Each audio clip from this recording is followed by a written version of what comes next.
Assalamualaikum warahmatullahi wabarakatuh. Ila hadratin Nabil Mustafa Muhammadin sallallahu alaihi wasallam wa ala alihi wa ashabihi wa azwajihi wa dhurriyyatihi wa ahli baitihi ajma'in. Syai'un lillahi lahum al-Fatihah. A'udzu billahi minasyaitonir rajim. Bismillahirrahmanirrahim. Alhamdulillahi rabbil alamin arrahmanir rahim maliki yaumiddin. Iyyaka na'budu wa iyyaka nasta'in ihdinas siratal mustaqim siratal ladzina an'amta 'alaihim ghairil maghdubi 'alaihim waladdallin. Susan ila hadrati sultanul awliya Sayyidi Syekh Muhyiddin Abdul Qadir Al-Jailani qaddasallahu sirrah. Syekhuna al-mukarram Syekh Abdullah Mubarak bin Nur Muhammad Syekhuna al-mukarram Syekh Ahmad Sahibul Wafadajil Arifin wa ila hadratil mukarram Haji Muhammad Ali Hanafi Akbar. Al-Fatihah. Bismillahirrahmanirrahim. Alhamdulillahi rabbil alamin arrahmanir rahim. Iyyaka na'budu wa iyyaka nasta'in ihdinas siratal mustaqim siratal ladzina an'amta 'alaihim ghairil maghdubi 'alaihim waladdallin. Amin. Bismillahirrahmanirrahim. Alhamdulillahilladzi hadana li hada wa ma kunna linahtadiya laula an hadanallah.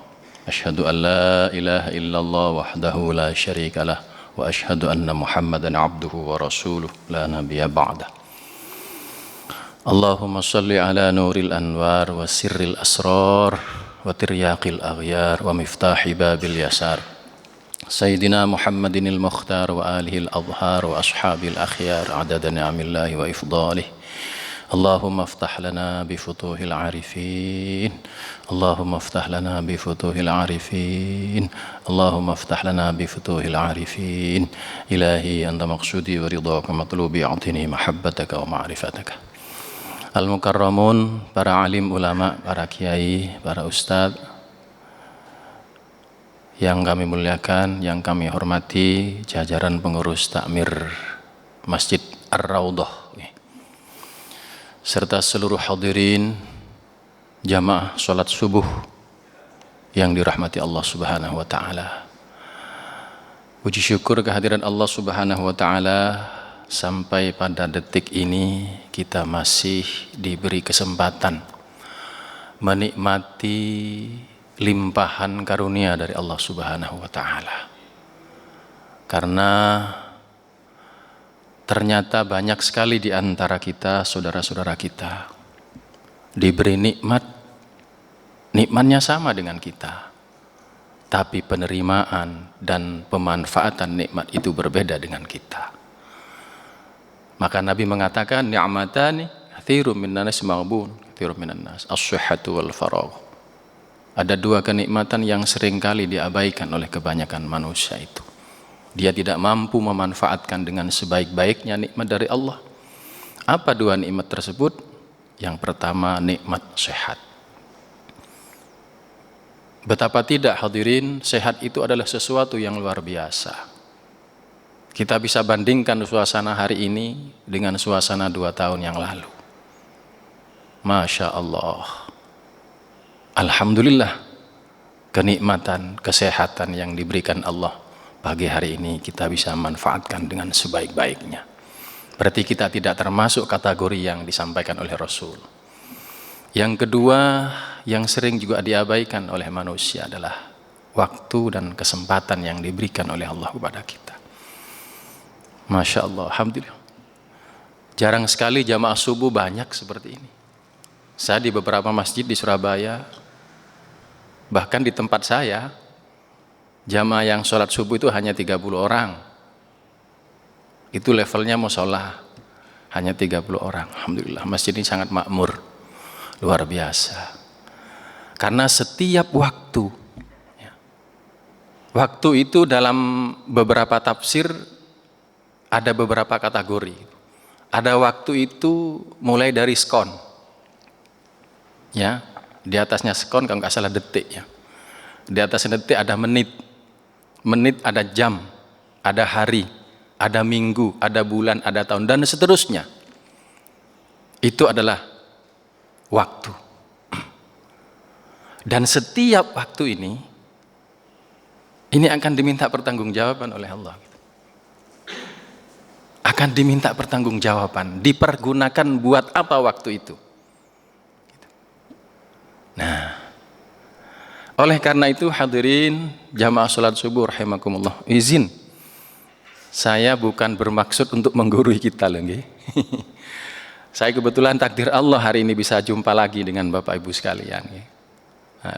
Sesungguhnya pagi ini saya harus ke Surabaya, tapi saya tidak harus menjadi narasumber, hanya menjadi koordinator aja kegiatan di Surabaya.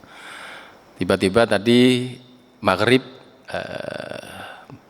saya posisi di tol, ditelepon Ustadz Saiful. Beliaunya, iya hari ini memang beliau ada acara di Gresik itu ya, di Masjid Mudhahar Ali itu. Ada mantu kan, beliau nikahkan putranya yang kedua. Sehingga ya mau nggak mau daripada kosong ya, kasihan Eman juga, jamaah sudah biasa menunggu minggu kelima Ustadz Saiful, tiba-tiba nggak ada. Takdir Allah saya bisa bertemu lagi dengan Bapak sekalian, alhamdulillah. Inilah hadirin Bapak Ibu sekalian. Kehadiran saya satu memang dikehendaki oleh Allah untuk silaturahim kembali yang kedua kali. Yang kedua saya ingin berbagi saja kepada Bapak Ibu sekalian gitu. Terkait dengan yang tadi saya sampaikan, waktu. Bila waktu ini dihubungkan dengan kehidupan kita, ya sejatinya hidup ya saat ini. Detik ini. Kita hidup tuh detik ini sebenarnya. Bagaimana setelah ini? Bagaimana nanti? Bagaimana besok? Bagaimana yang akan datang? Semuanya adalah rahasia Tuhan. Wallahu a'lam. Maka kita tidak perlu bicara besok. Tapi bagaimana detik ini? Detik ini sejatinya hidup kita. Bagaimana detik ini, andai kata tiba-tiba Allah Subhanahu wa ta'ala memisahkan kita dengan kehidupan ini, tidak termasuk orang yang sia-sia. Nah, maka itulah yang penting kita cermati, penting kita siasati, penting kita gurui. Karena di dalam Al-Quran, Allah Subhanahu wa ta'ala itu sudah memberikan informasi kepada kita. Sedetik saja kita lupa kepada Allah, itu sudah berisiko besar itu.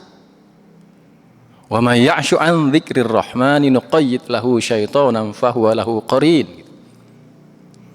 Barang siapa yang lupa sedetik saja kepada Allah, maka langsung posisi Allah itu diduduki oleh setan gitu. Ya kita tahu kalau setan itu kan sudah memang dia aduwwum mubin gitu. Dia memang musuh yang senyata-nyatanya bagi kita. Cuman anehnya kita tahu musuh kita, cuman kita tidak pernah lihat seperti apa wujud musuh kita itu. Betul? Iya. Informasinya kita dapatkan. Nah, maka di dalam Al-Quran perangkap setan itu 4 penjuru. Fabima aghwaytani la'qudanna lahum siratakal mustaqim thumma la'atiyannahum min baini aydihim wa min khalfihim wa an aymanihim wa an syama'ilihim wa la tajidu aktsaruhum syakirin. Jadi setan itu masuk menggoda manusia itu, dia berupaya dengan maksimal segala penjuru dia masuki dari depan. Kalau tidak bisa dari depan, dari belakang. Kalau masih belum bisa, berupaya dari sebelah kanan. Kalau kanan nggak bisa, dari kiri. Ini sudah atas izin Allah, gitu. Sampai kiamat dia akan datang seperti itu. Nah, pertanyaan kita, kapan setan itu masuk ke dalam diri kita? Tatkala kita sedang lupa kepada Allah. Itu dia baru masuk. Tetapi tatkala di dalam hati kita terus hadir kepada Allah Subhanahu wa ta'ala, dia tidak akan pernah berani masuk. Pasti dia terbakar. Tuh. Nah, inilah menjadi fokus perhatian, bimbingan secara spiritual oleh ulama-ulama tasawuf. Karena sedetik itu ada nilainya. Sedetik bisa mendatangkan rahmat jika sedetik itu hati kita hadir kepada Allah. Sebaliknya sedetik pula itu bisa menjadi malapetaka, bahkan adab bila hati kita lupa kepada Allah. Bagaimana sedetik yang bisa mendatangkan rahmat? Ya ayyuhalladzina amanu dzkurullaha dzikran katsira. Pada ayat yang lain, fadhkuruni adzkurkum. Ingatlah kamu kepadaku, aku akan senantiasa mengingatmu. Kamu ingat, aku ingat. Sebutlah namaku, maka aku akan menyebut namamu. Wala takunu kalladzina nasullah fa'ansahum anfusahum. Janganlah sekali-kali kalian menjadi orang yang melupakan Allah. Sebab itu berakibat fa'ansahum anfusahum. Kalian akan lupa terhadap diri kalian sendiri. Nah, inilah hadirin Bapak Ibu sekalian, kenapa berzikir itu menjadi sesuatu yang luar biasa? Karena ternyata ya ini tadi, orang yang berzikir hakikatnya dia bersama dengan Allah. Ana ma'ahu idza dzakaroni, kata Allah. Aku senantiasa menyertai hamba-hambaku yang selalu berzikir, yang selalu mengingatku. Berzikir itu kalau kita berbicara tentang zikir, ini ada dua. Ada zikir am, ada zikir khos. Ada zikir hasanat, ada zikir darajat gitu. Ada zikir yang semata-mata tatkala kita berzikir, kita mendapatkan kebaikan, mendapatkan pahala sesuai dengan amal yang kita lakukan tersebut. Ada juga zikir bukan hanya mendapatkan pahala, tetapi zikir itu mampu mendongkrak, mengangkat derajat penzikirnya, didudukkan pada tempat terbaik. Apa yang ditingkatkan? Derajat keimanannya, kedudukan spiritualnya. Sebab iman itu adalah pondasi yang sangat mendasar, yang harus setiap mukmin memilikinya. Tanpa pondasi yang baik, apapun ibadah yang kita lakukan memiliki potensi rapuh, rusak, bahkan bisa hilang sama sekali. Contohnya bagaimana? Kita memang diperintah oleh Allah Subhanahu wa taala untuk bersedekah. Contoh konkret yang paling mudah, bersedekah. Diterimanya sedekah kita oleh Allah Subhanahu wa taala dalam perspektif ilmu fikih, maka harus dalam keadaan lillahi ta'ala, ikhlas karena Allah, baru itu berpahala. Tetapi kalau sebaliknya, ya hanya tinggal kita mengeluarkan aja, kebaikan dari Allah tidak kita dapatkan. Nah sekarang bagaimana yang dimaksud mentasarrufkan rezeki tersebut lillahi ta'ala karena Allah? Apakah harus diucapkan saya bersedekah, saya berzakat karena Allah lillahi ta'ala? Apakah harus seperti itu? Boleh jadi. Karena kita melafalkan niatnya, ya penghujungnya biasanya kan lillahi ta'ala.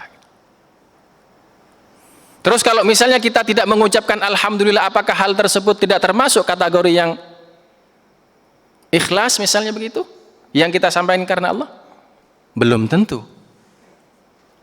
Sebab boleh jadi yang tadi mengucapkan lisannya lillahi ta'ala tidak dibarengi dengan hadirnya hati kepada Allah Subhanahu wa ta'ala. Maka kita hanya memberi saja, tapi hati ini tidak sambung kepada Allah. Satu. Maka hal yang demikian bisa jadi hal yang tersebut tidak termasuk kategori yang menyampaikan infak sedekah secara ikhlas karena Allah. Yang kedua, bagaimana yang dimaksud ikhlas itu? Walaupun lisan tidak mengucapkan lillahi ta'ala, tapi hati sambung kepada Allah Subhanahu wa ta'ala, memberinya ini bersamaan dengan hadirnya hati kepada Allah Subhanahu wa ta'ala. Maka secara kualitas dua contoh ini pasti bobotnya akan lebih berat yang situ. Sebab detak jantung ini, getaran hati ini, getaran jiwa ini, tidak ada seorang pun manusia yang tahu. Hanya Allah yang tahu. Maka di dalam kitab ini dijelaskan tuntas. Syekh Imam Al-Amin Al-Qurdi menjelaskan tentang bagaimana posisi hati itu. Bagaimana posisi zikir yang dilaksanakan oleh hati itu. Jelas di dalam kitab ini. Sehingga dengan demikian hadirin para jamaah rahimakumullah, kita berada pada satu zaman di mana zaman saat ini sudah zaman-zaman yang sangat memudahkan kepada kita, yang sangat memberikan kemudahan kepada kita. Di mana pada zaman-zaman ulama-ulama terdahulu belajar mengamalkan zikir itu begitu langka dan begitu sulitnya memperoleh. Sebab satu, ada persyaratan yang harus dipenuhi oleh seorang yang hendak mengamalkan zikir. Minimal usianya sudah memasuki usia 40 tahun. Setidak-tidaknya dia harus riyadhah, harus taubat dulu, harus bersihkan dulu. Kemudian dia harus uzlah, mencari gurunya ini, Masya Allah, sulitnya setengah mati, laksana mencari belerang merah. Betapa pentingnya pelajaran hati itu. Karena di dalam kitab ini disebutkan, I'lam ayyuhal murid annahu yanbaghi laka ba'da taubati at-tatakhalla ala anil asafid damimah li'annaha najasatun ma'nawiyah. Wahai murid-muridku, kaum muslimin muslimat, sesungguhnya yanbaghi laka, wajib bagi kalian, ba'da taubah, setelah kalian bertaubat kepada Allah Subhanahu wa taala, an tatakhalla anil awsafid damimah, untuk mengosongkan diri kalian itu dari sifat-sifat yang tercela. Apa saja sifat-sifat yang tercela itu? Takabbur, hasud, riya, sum'ah, ujub, dendam, dan segala bentuk sifat-sifat yang tidak baik itu harus dikosongkan di dalam diri. Kalau tidak kosong, masih ada mengendap di dalam diri kita, li'annaha najasatun ma'nawiyah.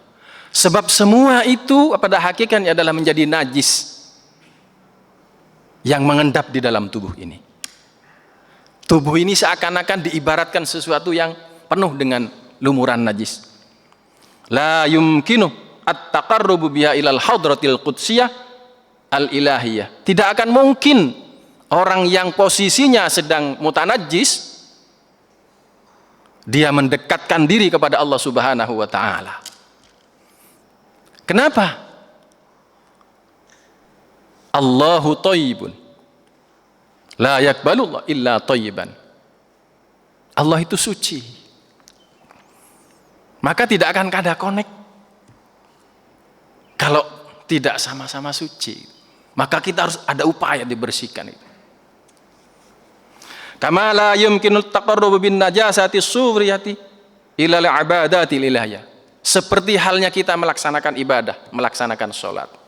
Maka salah satu syarat untuk sahnya sholat itu, satu, pakaiannya harus suci. Tubuh kita harus suci. Tempat yang kita pakai sholat harus suci. Itu salah satu persyaratannya seperti itu. Kalau tempat yang mau kita tempati sholat najis, pakaian yang kita pakai najis, tubuh kita najis, biar sholatnya kita berapa rakaat, biar dengan cara apapun sholat yang kita kerjakan, hukumnya dalam ilmu fikih tidak sah. Betul ya? Betul? Tidak sah. Begitu juga penyakit-penyakit tersebut, bila itu mengendap diam lama pada tubuh kita. Di dalam kitab Tanwirul Qulub dijelaskan seperti itu. Itu laksana najis yang tidak akan pernah sah, tidak akan pernah sampai mendekatkan diri kepada Allah jika Lalu kemudian bagaimana caranya? Wa yatahalla bil awsafil hamidah. Harus dikosongkan itu, harus diisi itu semuanya dengan sifat-sifat yang terpuji. Hilangkan. Bagaimana cara menghilangkannya? Zikrullah syifaul qulub. Berzikir kepada Allah Subhanahu wa taala itu adalah menjadi obat, menjadi pembersih dari segala apa yang ada di dalam hati ini. Likulli syai'in syiqalatun wa syiqalatul qulub zikrullah. Sebab segala sesuatu apa saja, entah itu tempat, entah itu kendaraan, entah itu pakaian, entah tubuh kita, jika kondisinya kotor, ada alat pembersihnya. Syiqalatun wa syiqalatul qulub, dan alat yang bisa membersihkan hati yang kotor adalah dengan berzikir kepada Allah Subhanahu wa taala. Itu. Inilah maka zikir itu sesuatu yang luar biasa. Dalam kajian di kitab Sirrul Asrar, zikir itu menjadi ruhul ibadah, menjadi ruhnya daripada ibadah kita. Ada sebuah riwayat, seorang datang kepada Rasulullah sallallahu alaihi wasallam, "Ya Rasul, inna syara'i'al Islam qad kathurat alayya." Wahai Rasul, sesungguhnya syariat dalam agama Islam itu telah banyak aku lakukan, telah banyak sampai kepadaku. Kemudian orang itu minta petunjuk lagi kepada Rasulullah. Dullani syai'un atashabbasu bihi. Tunjukkan kepadaku sesuatu yang dimana aku sudah tidak lagi bertanya kepada engkau ya Rasul. Gitu. Qala, kemudian Nabi bersabda, la yazalu lisanuka radban bi dzikrillah. Gitu. Hendaknya lisanmu terus kau basahi untuk berzikir kepada Allah Subhanahu wa taala. Jadi orang ini, ya kalau kita mungkin sudah cakes, saiki sholat, sebentar lagi sholat, nanti sholat lagi, besok sholat, gak berhenti-berhenti, setelah sholat puasa, setelah puasa macam-macam, dia seakan-akan begitulah mengeluh kepada Rasulullah. Apa kanok mane Rasulullah, bahasa kita mungkin seperti itulah, kita ibaratkan begitu. Coba tunjukkan lagi sesuatu yang ketika aku mengamalkan sesuatu itu sudah mewakili semuanya, itu sudah menyempurnakan semua yang telah aku lakukan. Nabi cuma mengajarkan, basahi terus lisanmu itu berzikir kepada Allah. Ini. Maka hadirin Bapak Ibu sekalian, nah itulah yang tadi saya sampaikan, berzikir itu ada dua. Ada zikir yang sekedar kita baca begini, kita baca kitabnya, kita beli buku, kita sesuaikan, amalkan sesuai petunjuk yang ada di buku, itu ada seperti itu. Dan orang yang mengamalkannya dapat pahala. Gitu. Dapat pahala. Bagus. Ada satu zikir yang dia tidak cukup mendapatkan dari buku, dari kitab, tetapi dia langsung mendapatkan penanaman, ditransfer di dalam qalbu kita itu. Diijazah langsung masuk di dalam diri kita. Ibaratkan komputer lah, kita dimasuki program itu. Maka program itu jadi satu aplikasi dalam komputer, baru semua yang kita butuhkan akan bisa connect. Tablet ini kita misalnya mau baca PDF yang ada di sini, tidak ada aplikasi PDF-nya, tidak bisa membaca PDF itu. Agar tablet ini bisa saya membuka PDF dan bisa saya baca, bisa saya download, maka harus ada aplikasi untuk itu. Saya install dulu aplikasinya PDF itu, baru menjadi satu sistem yang ada di sini, sehingga kapanpun saya mau buka bisa jadi. Demikian juga zikir tadi. Kalau zikir umum, zikir kita bisa baca, bisa menirukan lewat apa, bisa baca, bisa. Tapi kalau zikir yang menjadi satu bagian, satu sistem, satu komponen yang tidak bisa lepas dalam tubuh kita, di mana dia berada, di situ dia bisa bekerja, kapanpun dia beraktivitas, dimanapun, situasinya seperti apapun, dia bisa connecting langsung dengan Allah Subhanahu wa taala. Itu yang terinstal di dalam tubuh kita itu. Bagaimana menginstalnya itu? Itulah talqin sesuai dengan sabda Kanjeng Nabi, laqinu mautakum la ilaha illallah. Talkinkanlah kepada orang yang akan mati kalimat la ilaha illallah. Talkin itu menuntun, membimbing, mempelajari, menginstal, mentransfer. Siapa yang akan mati? Semua kehidupan ini akan berakhir dengan sebuah kematian, termasuk kita. Maka memberikan pelajaran zikir, mentransfer zikir itu dalam diri kita lebih utama tatkala kita masih sehat, segar bugar, masih bisa menerima dengan baik, ketimbang kita sudah ada di liang lahat. Sebab ketika ada penalkinan di atas kuburan itu, pada hakikatnya bukan nalkin yang jenazahnya, nalkin yang kita bertakziah itu. Mereka sudah tidak lagi mendengar apa-apa. Jangankan sudah dipendam di dalam liang lahat. Coba Bapak Ibu sekalian, lihat bagaimana kalau orang sudah koma. Bapak ajak bicara, sudah ngereken. Bapak bimbing, la ilaha illallah, sudah tidak menirukan. Kalau sudah posisi seperti itu, mau nalkin gimana? Sasarannya adalah bukan orang itu, tapi sasarannya adalah kepada yang masih hidup itu. Kan ya di sana, la ilaha illallah. Supaya seperti itu. Nah, maka proses penalkinan semacam itu sangat manfaat tatkala kita menerimanya dalam kondisi masih segar. Itulah hadirin Bapak Ibu sekalian, Allah menyampaikan wala dzikrullahi akbar. Maka zikir itu lebih afdol, lebih besar keutamanya daripada ibadah-ibadah yang lainnya. Karena posisi zikir itu bisa mengangkat derajat amal-amal yang sedang kita kerjakan. Yang tadinya kita memberinya, melakukannya ghaflah, hati lupa kepada Allah, maka karena ada zikir di dalam hati, memberinya itu bisa bersama dengan Allah, hati terus hadir kepada Allah.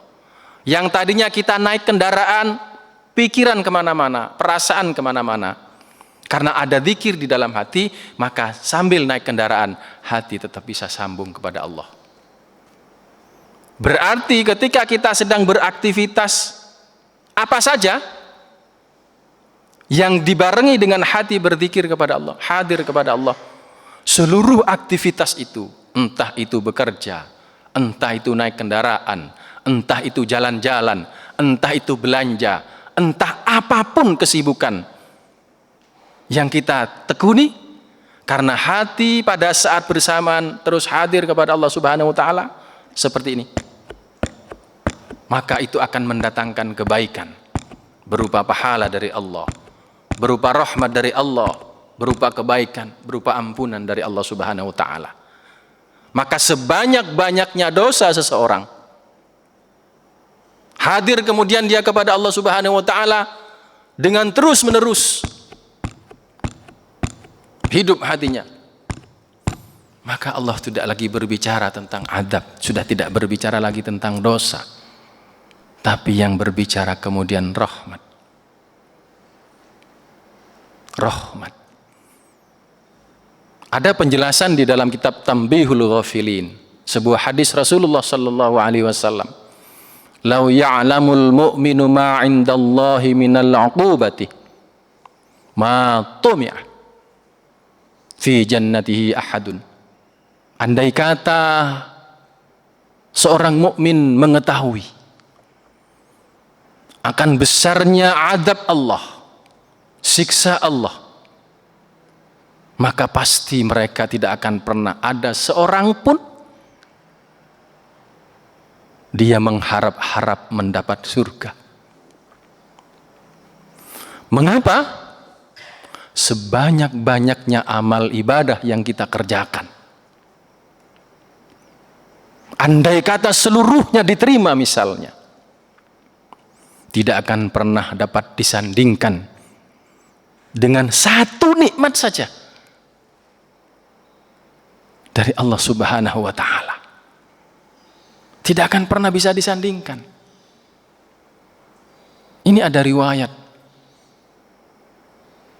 Ada seorang hamba Allah 500 tahun beribadah. Enggak ada kesibukan lain-lain kecuali dia ibadah.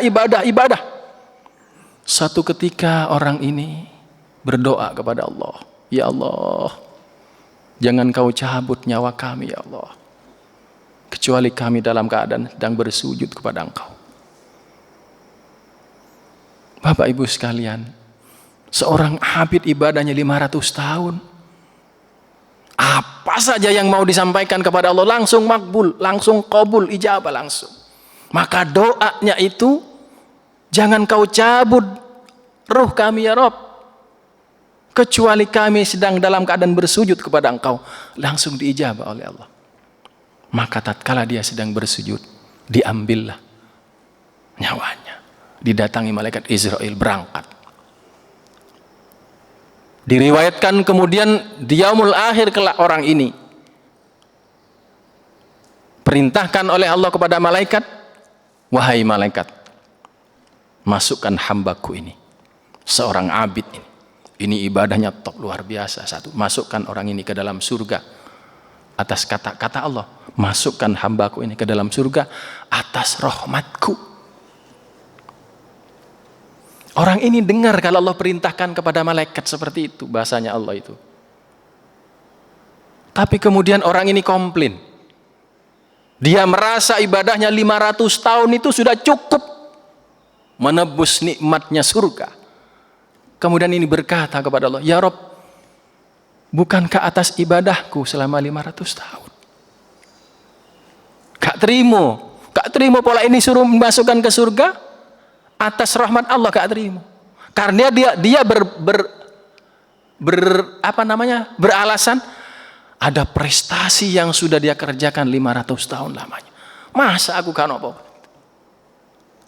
Kemudian Allah Subhanahu wa Ta'ala, malaikat, balik. Coba kamu hitung. Berapa banyak amal yang telah dia kumpulkan selama 500 tahun? Dan berapa banyak pula nikmat yang telah aku berikan telah dia selama 500 tahun itu.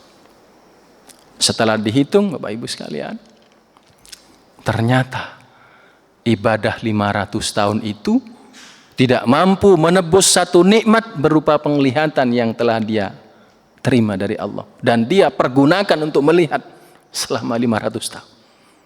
Tidak cukup. Urung-urung. Karena dia tahu bahwa amalnya tidak cukup dibandingkan dengan kenikmatan dari Allah Subhanahu wa Ta'ala. Ya Allah, ampunilah ya Allah, dengan rahmat-Mu masukkan kami dalam surga. Karena dia baru sadar, mengakui dengan rahmat Allah Subhanahu wa Ta'ala, itulah kemudian orang ini menjadi tertolong. Begitulah hadirin Bapak Ibu sekalian. Rasulullah Shallallahu Alaihi Wasallam pernah ditanya, apakah panjenengan juga ya Rasul? La yadkhulul jannata. La yadkhulul jannata bi'amalihi. Tidak akan pernah la yadkhulul jannata ahadun bi'amalihi, tidak akan pernah masuk surga seseorang di antara kalian karena amal ibadah kalian. Kemudian sahabat bertanya, "Wala anta ya Rasul?" Apakah panjenengan juga ya Rasul? Iya. Illa ayyataghammadani Allah bi rahmati, kata Rasul.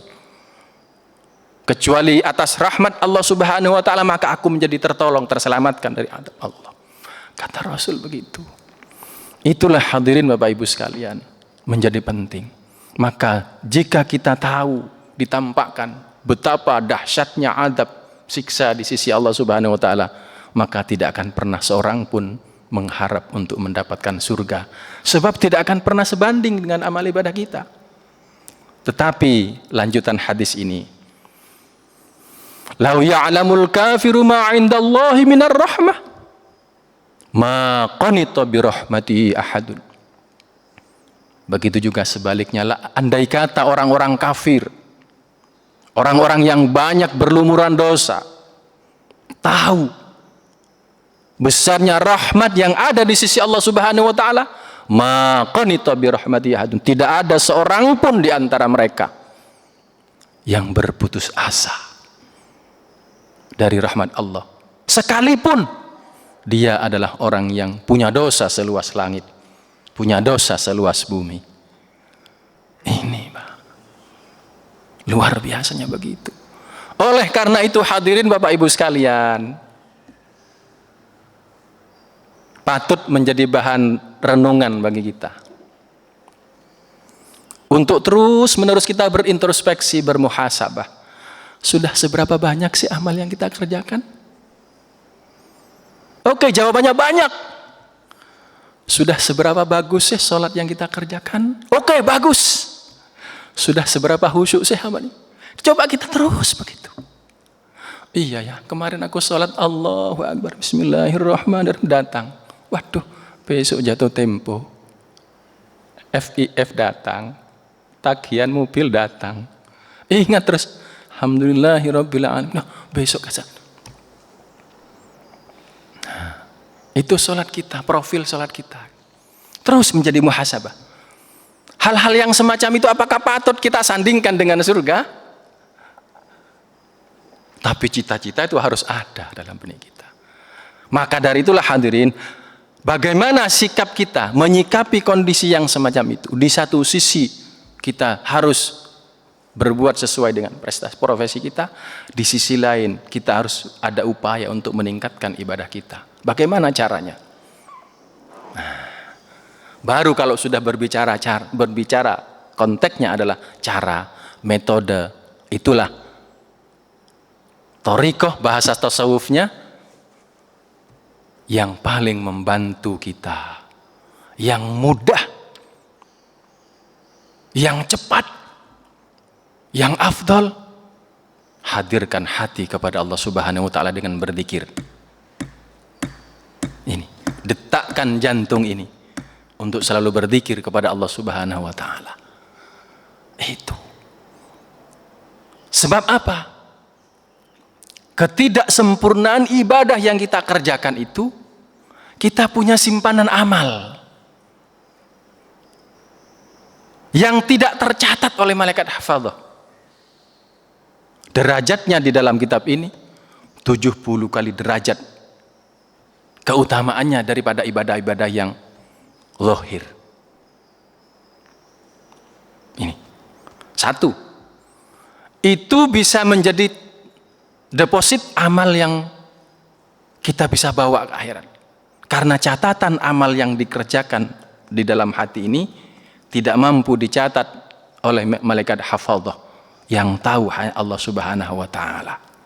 Yang kedua, jika amal ibadah zikir yang kita kerjakan di dalam hati ini kita amalkan bersamaan dengan ibadah-ibadah zahir, maka kedudukan zikir yang ada di dalam hati ini akan mendongkrak, akan menyempurnakan, akan memperberat bobot dan kualitas amal-amal yang dikerjakan oleh zahir kita. Dua-duanya kena.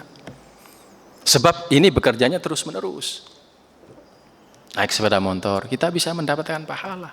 Kita bisa mendapatkan keberkahan. Kita bisa terlindung dari tipu daya iblis dan syaitan. Itu ini. Luar biasa. Posisinya bawah susut sebelah kiri. Nah, inilah hadirin Bapak Ibu sekalian. Pertemuan pertama saya telah berikan itu. Pertemuan beberapa bulan lalu saya sudah berikan dengan talqin dzikir. Dengan talqin. Maka dari itulah mengingat betapa pentingnya, betapa luar biasanya manfaat fadilah daripada zikir yang ada di dalam qalbu itu, maka saya ingin berbagi. Tadi saya katakan, ayo kita sama-sama amalkan itu. Bukan untuk siapa-siapa, untuk diri kita. Karena ada riwayat Bapak Ibu sekalian, ada riwayat, ada orang ini di akhirat Allah Subhanahu wa taala perintahkan, wahai malaikat, masukkan hambaku ini ke dalam neraka. Diangkatlah orang ini oleh malaikat, tidak mampu malaikat ngangkat. Mohon izin ya Rabb, berat, kami tidak mampu mengangkat. Kemudian coba kamu pindahkan, masukkan ke dalam surga. Sebab kenapa Allah perintahkan kepada malaikat masuk ke neraka? Sebab catatannya malaikat, catatan di malaikat hafadzah ini sudah dosa. Maka bukan surga tempatnya, masukkan ke neraka. Itu yang tercatat di buku catatannya malaikat. Orang ini ahli maksiat, banyak dosa gitu. Maka suruh ngangkat, pindahkan ke neraka. Ternyata faktanya nggak kuat malaikat ngangkat. Coba kamu pindahkan ke dalam surga. Begitu mau diangkat, masukkan ke surga, enteng. Malaikat sudah membandingkan, ada batu besar di sampingnya ini, diangkat, kuat malaikat. Sementara manusia kecil, diangkat ke neraka, nggak mampu. Setelah diperintahkan untuk masukkan ke dalam surga, jadi ringan. Ada apa itu rahasianya? Ternyata yaitu tadi, ada amal yang tidak dicatat oleh malaikat. Yang mencatat hanya Allah Subhanahu wa Ta'ala. Amal apakah itu? Amal yang tersembunyi di dalam qalbu itu.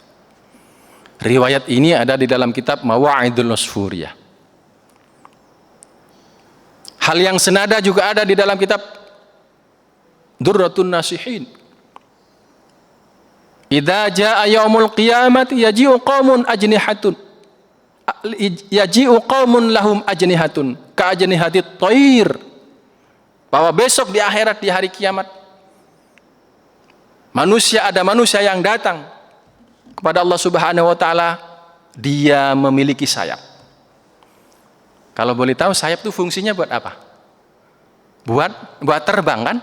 Sayap buat terbang. Maka karena dia punya sayap, yatiruna ala hitanil jannah, maka dia leluasa terbang, Pak. Terbang kemana? Mengitari dinding-dinding surga itu, masuk ke dalam surga. Karena punya sayap, leluasa dia. Ini membuat kaget malaikat Ridwan. Kemudian malaikat Ridwan bertanya, man antum? Siapa antum itu? Siapa kalian ini? Ana min ummati Muhammad. Saya adalah umat dari Nabi Muhammad sallallahu alaihi wasallam. Kemudian bertanya lagi malaikat Ridwan, hal ra'aitumul hisab? Apakah kalian sudah melalui proses penghitungan amal? Orang itu menjawablah, tidak. Kemudian bertanya lagi malaikat Ridwan, hal ra'aitumus sirat? Apakah kalian sudah melintasi siratal mustaqim? Orang itu menjawablah, tidak.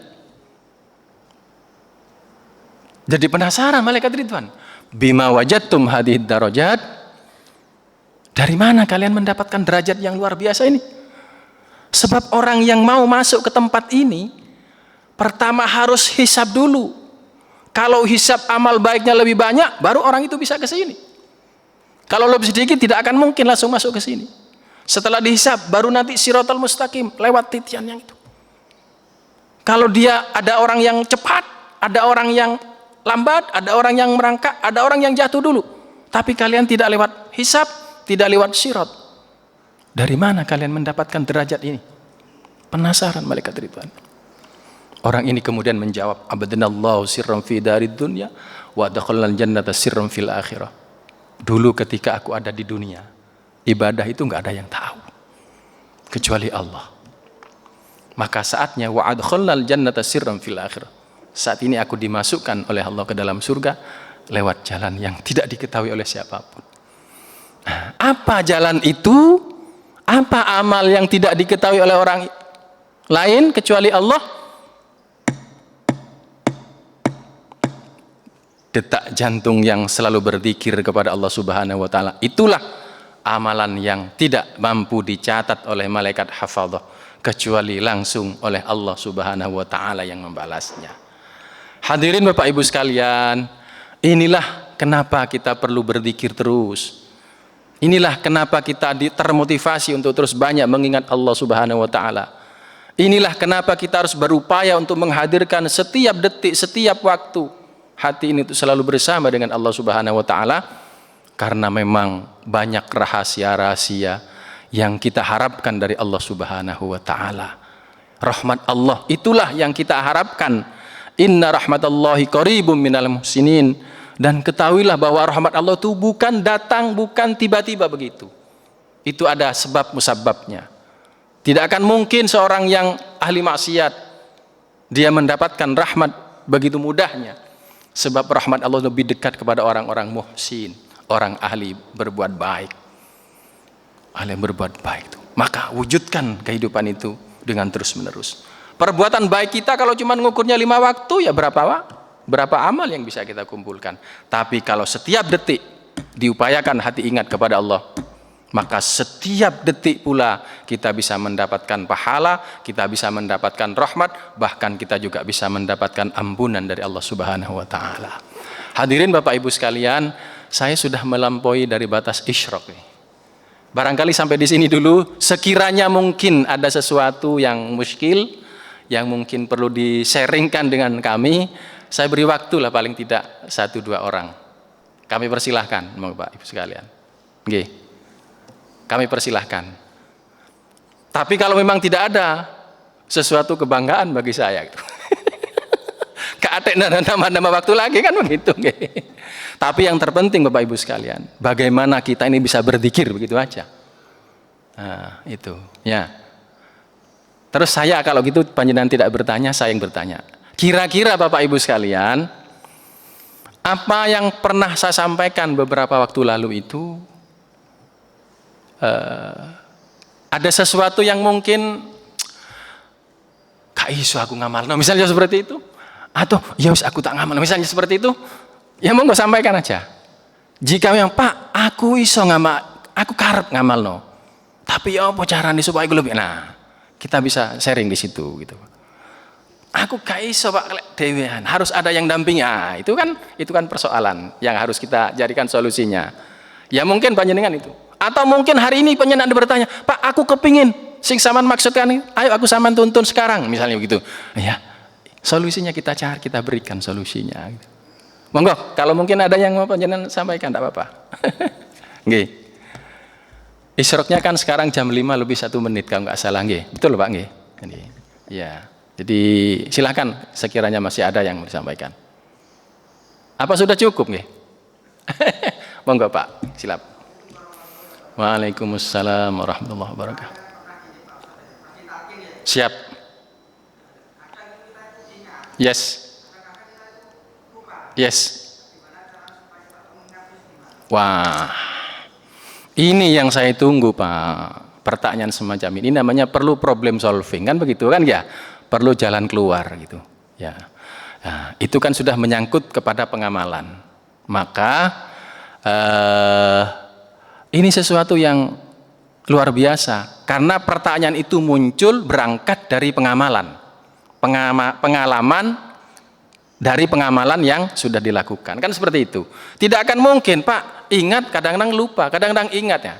Kalau dia tidak mengamalkan masa bisa membandingkan antara ingat dan lupa. Tapi kalau tidak mengamalkan yang terjadi lupa terus, kira-kira begitu. Loh kok iya Pak Lus? Kayaknya ya. Saya mengamalkan ini mulai tahun 97 Pak. Jadi sudah banyak pengalaman-pengalaman dari teman-teman dan perjalanan saya sendiri. Betul Pak, seperti itulah memang kondisi manusia. Tidak akan mungkin manusia ingat terus, tidak akan mungkin. Kita tidak akan pernah keluar dari fitrah manusia itu kan dua, diberi sifat oleh Allah. Kadang ingat, kadang lupa.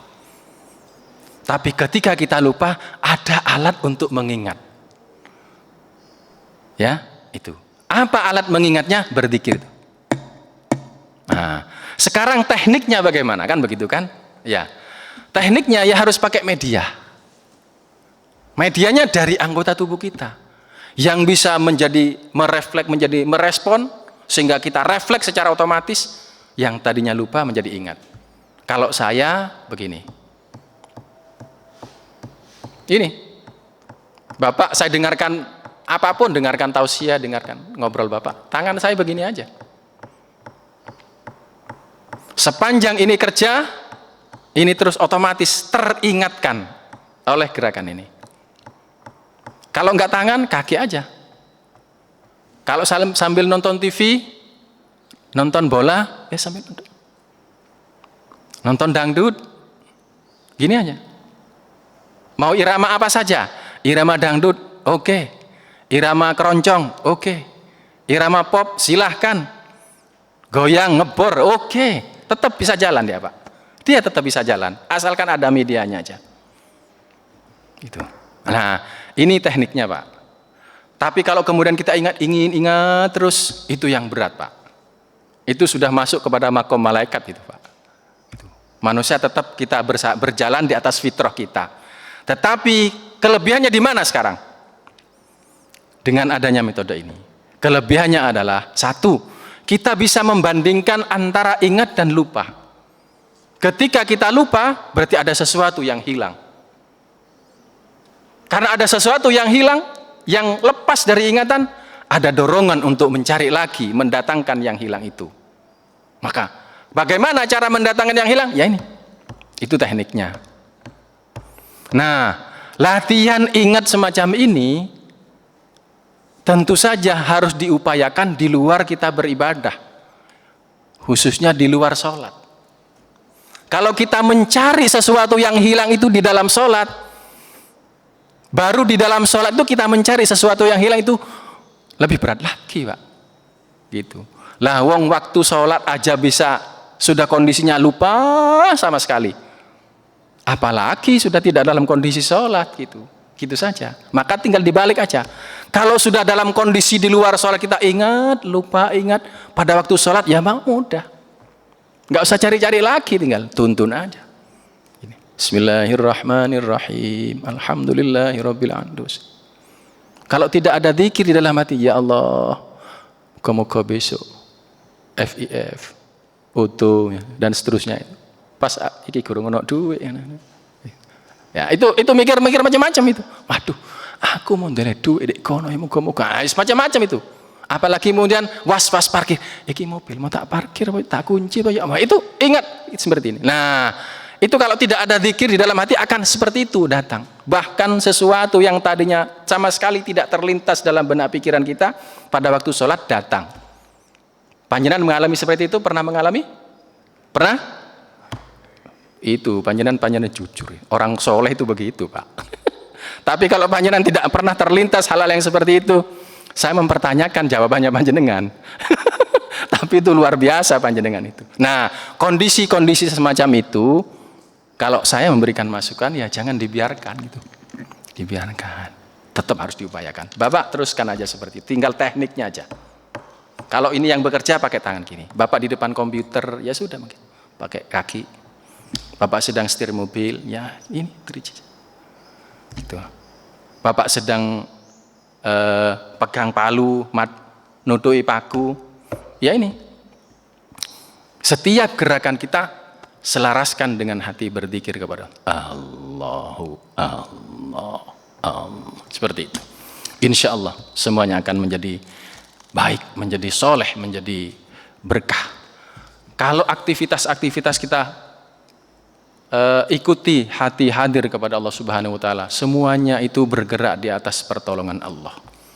Maka semuanya jadi berkah, jadi selamat. Kalau kemudian tiba-tiba terjadi sesuatu yang tidak kita inginkan, mohon maaf bahasanya mungkin malapetaka. Ini malapetaka atas izin Allah. Yang bobotnya pasti sudah dikurangi.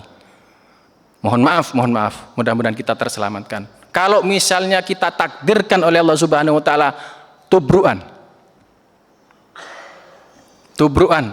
nubruk pohon asem.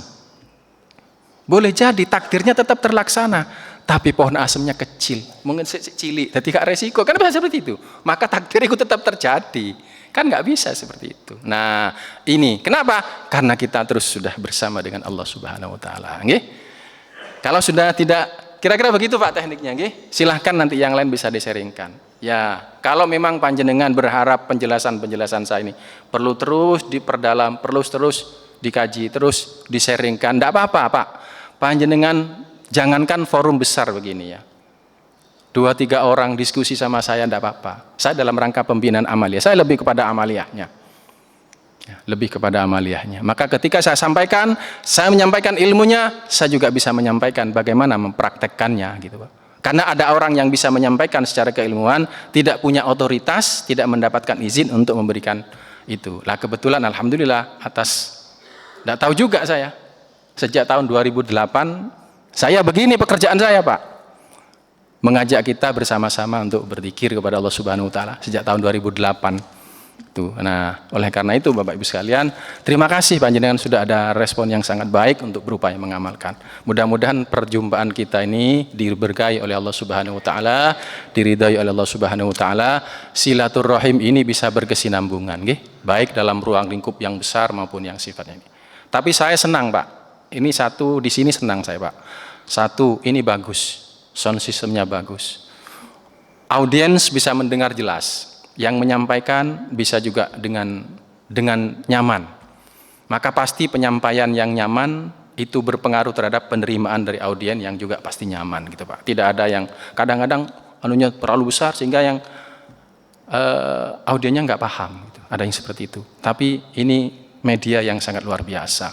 Ada beberapa masjid yang memiliki kualitas sound systemnya semacam ini. Saya tahu, Masya Allah ya. Mudah-mudahan terus memberikan kemanfaatan kepada kita semua. Bismillahirrahmanirrahim. Alhamdulillahirabbil alamin. Azamtu alaikum ya ashabas sihri wal waswasi wa atasamtu bika ya Allah dunya wal akhirah wa bihaqi hadrin wa ilyasin wa bihaqi kahijin mahijin wa kahijin jujin wa bihaqi kahijin mahijin azri anjasin wa bihaqi adam wa nuhin wa atasamtu bika min syarril jinni wal insi wal ahdamani wasyayatin wa junudihi wa idba'ihi min kulli afati wal ahati wa atasamtu bika min kulli bala'in wa bihaqi daniyalin wa bihaqi ijin darisin nurisin wa bihaqi ahyan syarahyan aduna ya subautin Wabihaki ulmatika ya Allah afidna jasad ruh rasa minal bala'i wal waba'i wal afati wal ahati wal baliyat wabihaki Musa wa Isa wabihaki Dawud wa Zakaria wabihaki Ismail wa Yahya wabihaki Idris wa Syisa wabihaki Muhammadin sallallahu alaihi wasallam wa ala jamil anbiya'i wal mursalin tawakkaltu alal hayyil ladzi la bidayata lahu wa la nihayata lahu wa atasamtu bika min syarril jinni wal insi bi qiraati du'a'is sayfi wastajib du'ana ya yathal mustaghithina ghithna أغثنا آتي سرجح يا من ليس كمثله شيء وهو السميع البصير حسبنا الله نعم الوكيل نعم المولى ونعم النصير غفرانك رب وإليك المصير غفرانك ربنا وإليك المصير وصلى الله على خير خلقه سيدنا محمد وآله وصحبه وسلم الحمد لله رب العالمين الفاتحة بسم الله الرحمن الرحيم الحمد لله رب العالمين الرحمن الرحيم مالك يوم الدين إياك نعبد وإياك نستعين اهدنا الصراط المستقيم صراط الذين أنعمت عليهم غير المغضوب عليهم ولا الضالين.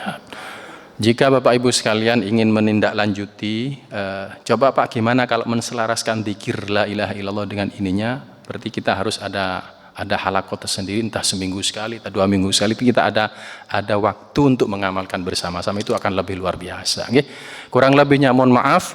Assalamualaikum warahmatullahi wabarakatuh.